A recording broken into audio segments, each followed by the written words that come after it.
Hello and welcome to my YouTube channel one tech review guys. मैंने प्रभास की the राजा साहब, जिसका मैं बार बार यही कह रहा था कि शायद ये मूवी रिलीज़ हो चुकी है, लेकिन इतने अरसे वेट करवाने के बाद फाइनली ये मूवी 9 जनवरी को रिलीज़ हुई और मैंने देखी आज।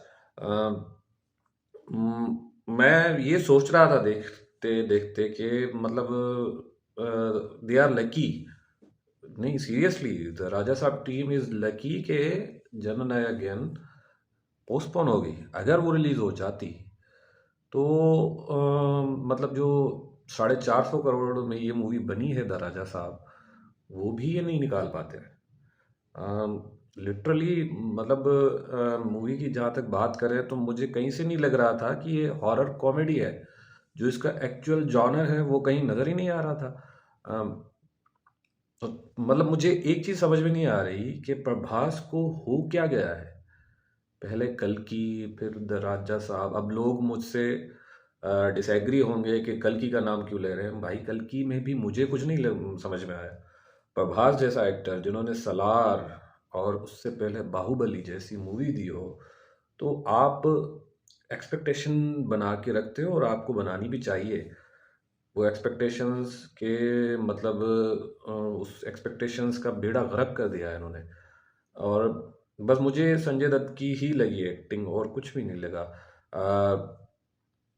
सबसे बड़ी चीज़ है कि जो एक सीन है उसके साथ दूसरा सीन का कोई कनेक्शन ही नहीं बन रहा। मतलब पूरी मूवी में एक सीन के बाद दूसरा सीन, और मतलब लॉजिक ही नहीं बन पा रहा उन दोनों सीन्स का आपस में, या पूरी मूवी का आपस में कोई कनेक्शन नहीं बन पा रहा। और हॉरर, थोड़ा बहुत अगर हॉरर अब अगर ये मूवी 10 साल पहले बनती तो हॉरर कह सकते थे इसको, लेकिन अब के इस दौर में और ये ऐसा हॉरर, मतलब मुझे ना कहीं से भी डर नहीं लग रहा था।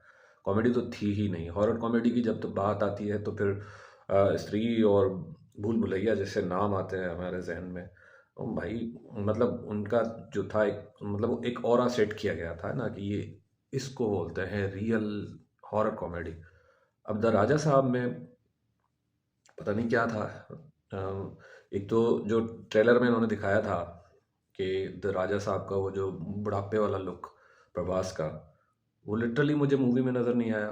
मैं उसी को ढूंढता रहा कि वो बुढ़ा प्रभास कहाँ है, तो वो था ही नहीं। और काफ़ी चीज़ें ऐसी ट्रेलर में दिखाई गई जो इसमें थी नहीं। एक जोकर वाला जो ट्रेलर में सीन दिखाया गया कैप्टन अमेरिका अमेरिका के साथ, तो वो सिर्फ और सिर्फ एक फ्रॉड था और कुछ भी नहीं था। वो सीन नहीं था, वो बेसिकली अनाउंसमेंट थी राजा साहब के पार्ट 2 की। अब पार्ट 2 भी बर्दाश्त करना पड़ेगा। एक तो मतलब दुख तो मुझे इस बात का हो रहा है। बहरहाल ओवरऑल, और मतलब एक हीरोइन इनको काफ़ी नहीं पड़ रही थी, इन्होंने एक की जगह दो, दो की जगह तीन डाल दी। तीन तीन एक्ट्रेसेस जिनका कोई मतलब, कोई इतना प्रभास के साथ मुझे उनकी जोड़ी समझ में नहीं आ रही थी। कहीं ना कहीं प्रभास अपने करियर के साथ गलत कर रहे हैं, मुझे ऐसा लग रहा है। अब जो स्पिरिट आ रही है प्रभास की, उसको एनी हाउ अच्छी मूवी साबित होना पड़ेगा। अदरवाइज प्रभास के जो फैन फॉलोइंग है, मेरे हिसाब से वो भाई कम होने वाली है अब।